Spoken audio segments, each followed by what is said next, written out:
Hi mom, hi sir. My name is Sarah Milabustro Nailis. I live in Kapatagan, Lac, Davao de Oro, Philippines.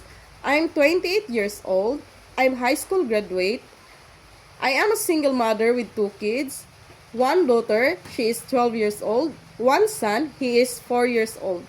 I have two siblings. One brother, he is 23 years old. One sister, she is 14 years old. I have work experience in United Arab Emirates as a domestic worker.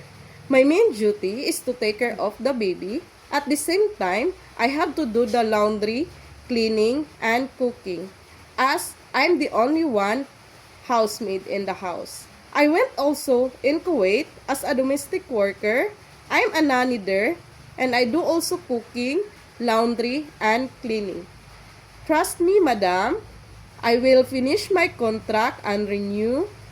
I am obedient, honest, and trustworthy. I can do work without your supervision. Thank you, ma'am and sir.